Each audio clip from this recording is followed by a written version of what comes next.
eu sou Valquíria Homero. Hoje nós vamos conversar com o professor Pedro Alau. Ele é reitor da Universidade Federal de Pelotas e também o coordenador geral do EpiCovid-19, um estudo que testou mais de 89 mil brasileiros em busca de anticorpos contra a Covid-19.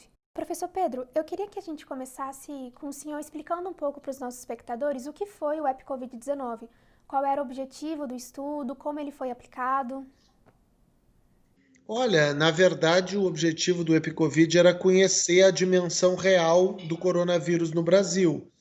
Nós temos as informações das estatísticas oficiais, que certamente são subestimadas, elas representam uma fração pequena do total de casos, e nós então desenhamos uma pesquisa epidemiológica que olha para o coronavírus como um todo. E para isso a gente vai na população, nós vamos nas casas das pessoas para entender o quanto que tem de coronavírus circulando pelo Brasil, com diferentes fases, até para a gente acompanhar a evolução da doença.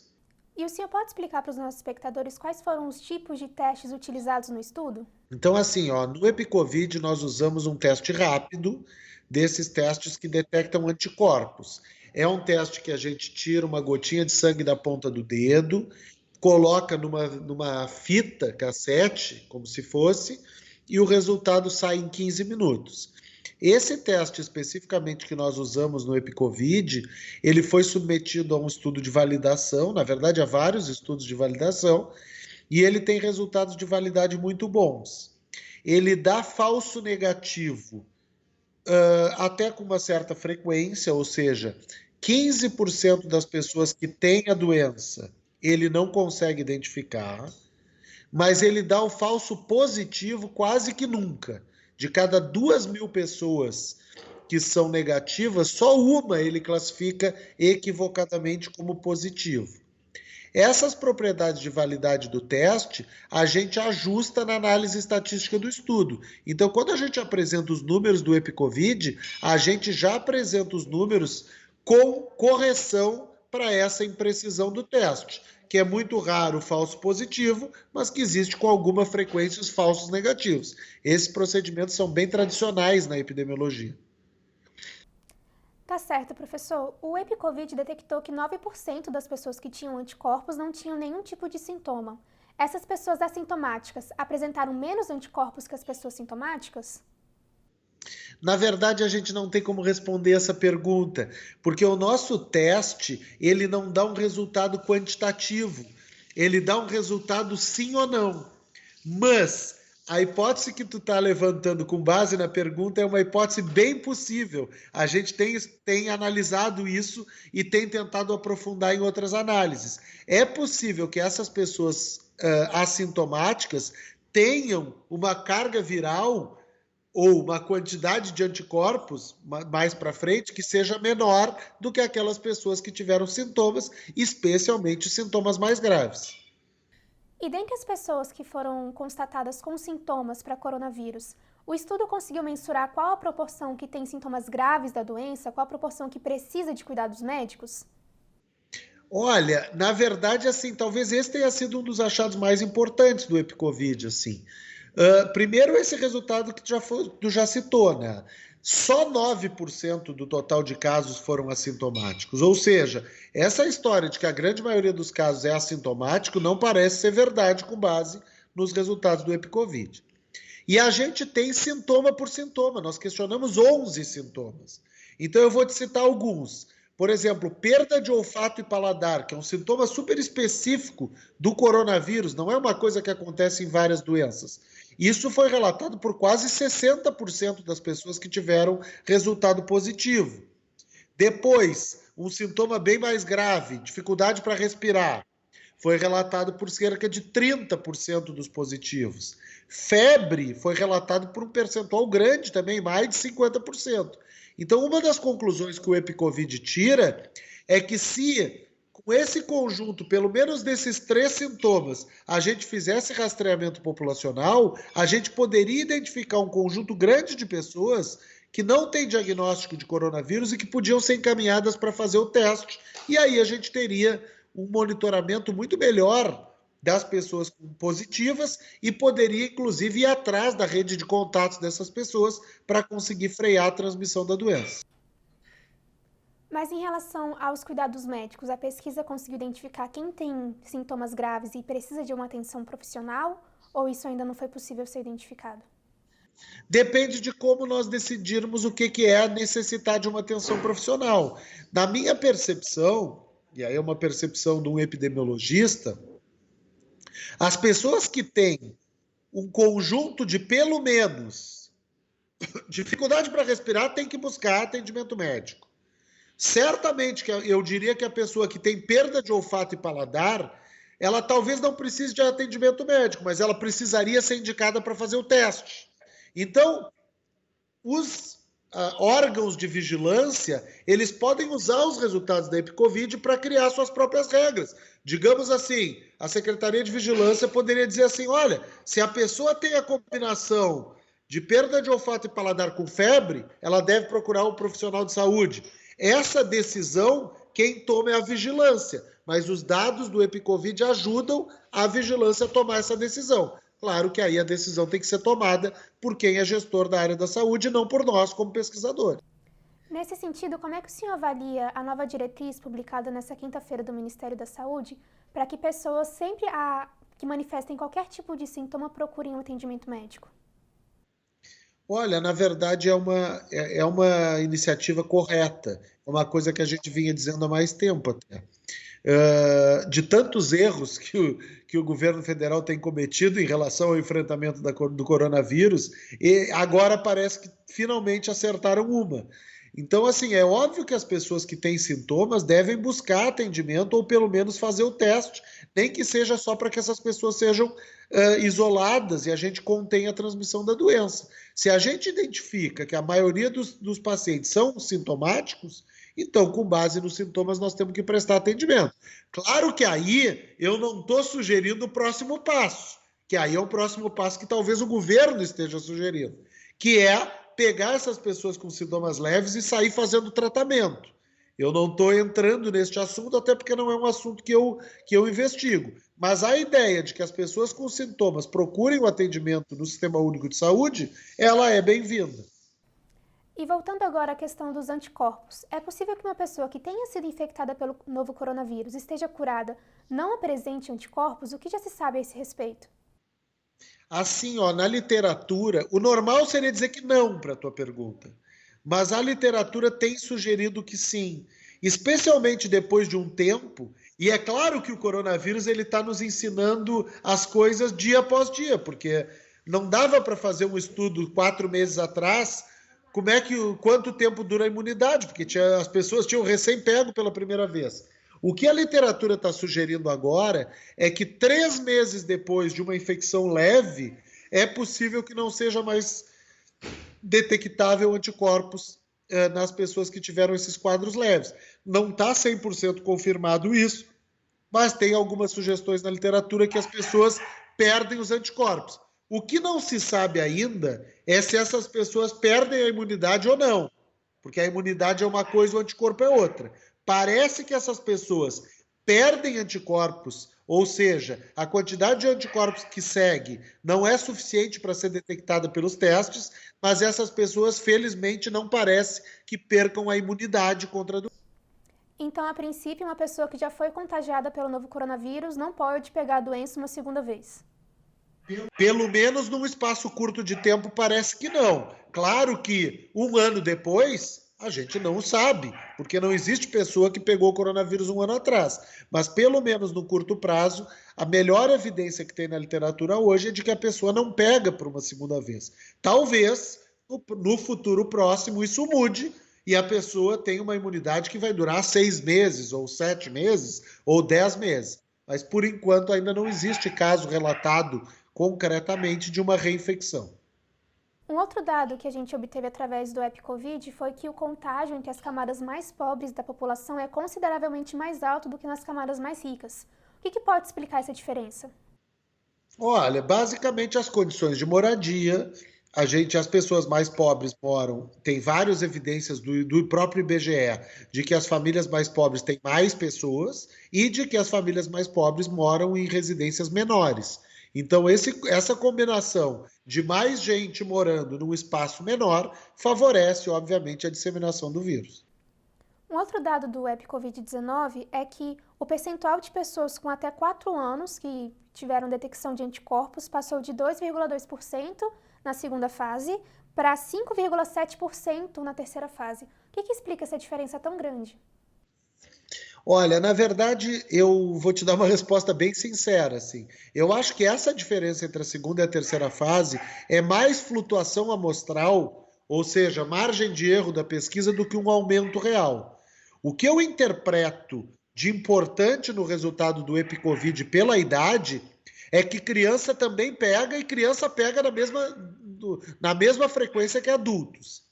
Esse resultado da última fase, muito isolado, que as crianças bem pequenas têm um percentual de infecção maior, me parece um resultado ao acaso, que é algo normal numa pesquisa como essa e que está dentro da margem de erro. O resultado que mais chama atenção a mim como pesquisador é que criança pega na mesma intensidade que adulto. E de acordo com a velocidade de contágio identificada pelo EpiCovid, quando seria possível atingir uma imunidade de rebanho?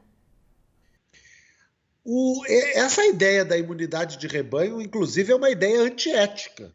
Eu queria deixar bem explícito isso. A gente não pode ter como meta da saúde pública a imunidade de rebanho, ou seja, vamos deixar todo mundo se infectar para o vírus parar de se disseminar. Existem outras maneiras pelas quais a gente pode conter a disseminação. Essa lógica da imunidade de rebanho, ela parece também que é uma meta inatingível nesse vírus. Se a gente pegar os lugares, a Espanha, por exemplo, que foi muito afetada, os estudos mostram que o percentual da população com anticorpos é só 5, 6%. Então não faz sentido a gente imaginar que a imunidade de rebanho vai resolver o problema do coronavírus no Brasil. O que a gente tem que fazer é, com o percentual da população infectada que a gente tem, que na última fase do EpiCovid era 4%, a gente tentar botar essas curvas na descendente e fazer com que a contaminação cesse. Claro que vai seguir tendo um número grande de pessoas suscetíveis, o que pode sugerir que mais lá na frente a gente tenha uma segunda onda. Mas a gente tem que lembrar que a tal da segunda onda, talvez ela venha quando já tenha vacina. Aí ela não vai ter problema, tanto problema. Então, concretamente, ter a imunidade de rebanho como meta é uma política, inclusive, antiética. Tá certo, professor. O EpiCovid também mostrou que em algumas cidades, 1 a cada 4 pessoas já contraiu a doença em algum momento. Na sua opinião, como pesquisador, o que isso significa em relação à possibilidade de reabertura nesses locais? Olha, para mim, o que determina a possibilidade de reabertura não pode ser o percentual da população com anticorpos, mas sim se a curva está na ascendente ou na descendente. Se a gente pegar o exemplo dos países da Europa, que foram os países que foram mais afetados, a reabertura tem acontecido depois que a curva está na descendente. Essa é a mesma recomendação que eu tenho para o Brasil. Para mim, a reabertura só deve ser cogitada nos locais onde a curva está nitidamente na descendente. E tem lugares no Brasil que está assim. Tem lugares da região norte, no nordeste, em que a curva já está na descendente. Aí sim. Agora, nos lugares onde a curva ainda está na ascendente, eu acho imprudente pensar em reabertura da economia. Professor, a EpiCovid ela foi realizada em 3 etapas, como nós já sabemos, e em algumas cidades, que foram 133 cidades, não é isso, em que foi realizado o estudo?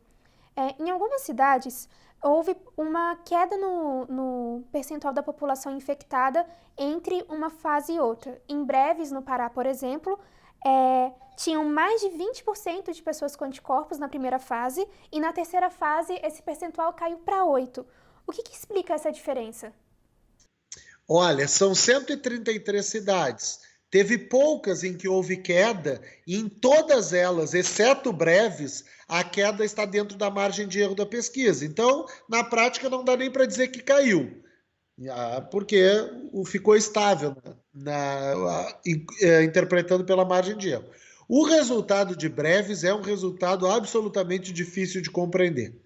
A gente está fazendo, inclusive, estudos em Breves para tentar entender melhor o que aconteceu. A gente tem 2 hipóteses, basicamente. A primeira hipótese é variabilidade amostral, ou seja, erro. Talvez na primeira etapa da pesquisa, por algum motivo que a gente não tem como explicar, a gente encontrou um percentual que era equivocado. Isso pode acontecer numa pesquisa, porque a pesquisa tem uma margem de erro e de cada 5, de cada 100 números, ou dependendo da margem de erro, 1 de cada 100 números, eles vão vir incorretos. E talvez tenha acontecido isso em breves. A outra possibilidade aí é mais complexa. É essa questão de que a população perde o anticorpo depois de um certo período de tempo. Essa é uma explicação mais desafiadora sob o ponto de vista científico e que pode ser verdade em Breves, porque Breves foi uma das primeiras cidades do Brasil onde a epidemia bombou.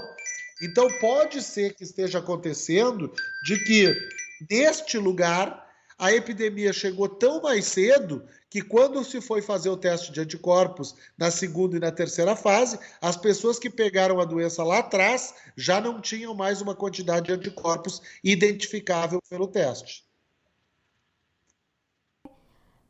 O senhor falou um pouco dessa questão da margem de erro e da questão amostral. O que o senhor considera que é a principal limitação do EpiCovid-19?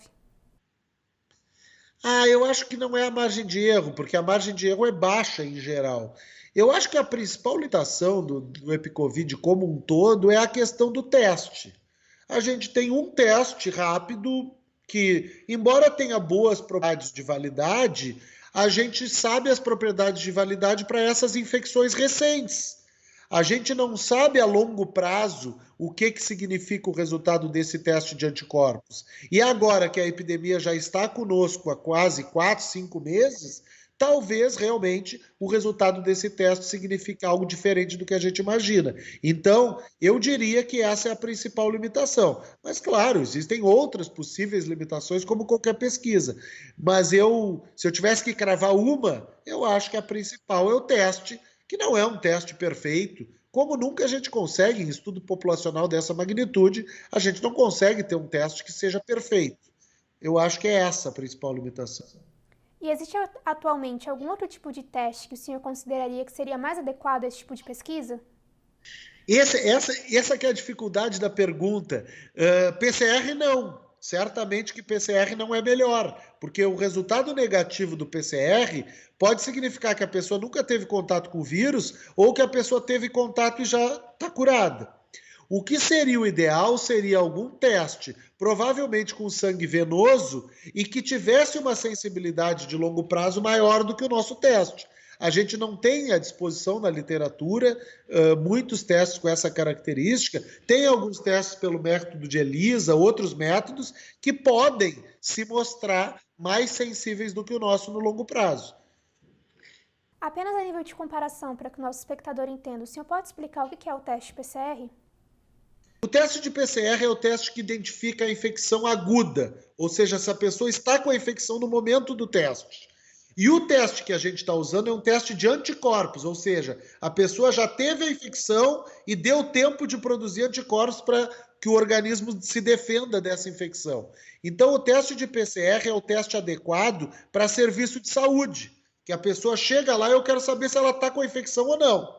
O teste de anticorpos é mais adequado para saber se a pessoa já teve exposição ao vírus. Então, essa é a diferença principal entre eles.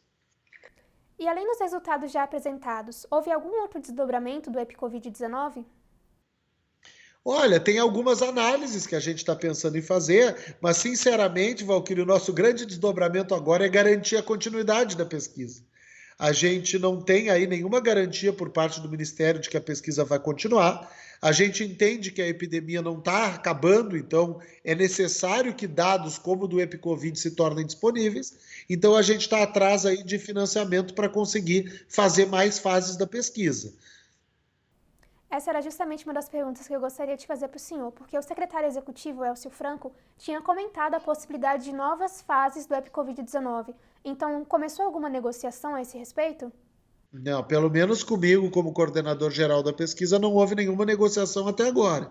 Houve manifestações para a mídia, inclusive na coletiva de imprensa, mas nós não fomos procurados pelo Ministério ainda para dar continuidade ao EpiCovid. E um dos principais resultados do estudo, até o momento em que ele foi realizado, é justamente essa taxa da população que desenvolveu anticorpos, por volta de 4% na terceira fase do estudo, não é isso? Como esse percentual se compara ao percentual já identificado em populações de outros países?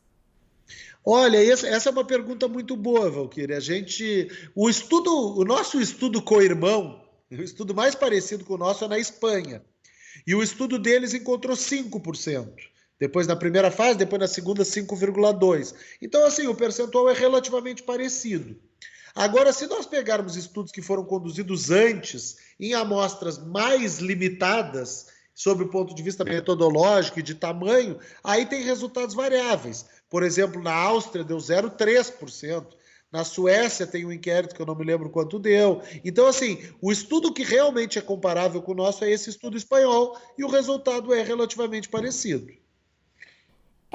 Existe a perspectiva de elaborar os resultados da EpiCovid com um recorte por estado? Não. No EpiCovid, a gente vai até o nível da região. O EpiCovid não foi desenhado para analisar as cidades isoladamente, nem os estados isoladamente. Até porque essa divisão que o IBGE usa, que foi a base para a seleção da amostra do EpiCovid, que são as regiões intermediárias, que antes o IBGE chamava de mesorregiões, elas variam muito de estado para estado. Por exemplo, em Minas Gerais, tem 13 cidades. Aí talvez dê para fazer um desenho do percentual no estado. Agora, no Acre tem 2 cidades só. Então, a gente sempre entende que desagregar até o nível do estado é um nível de desagregação que cientificamente não é muito válido. Então, a gente gosta de desagregar até o nível da região ou conjunto das 133 cidades ou no máximo por região.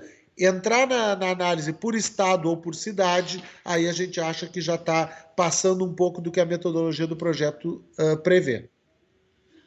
Os boletins mais recentes do Ministério da Saúde também estão diferenciando um pouco a questão de contágio e de mortes pelas regiões metropolitanas e pelas regiões mais do interior. Os dados da EpiCovid permitem fazer algum tipo de comparação nesse sentido também?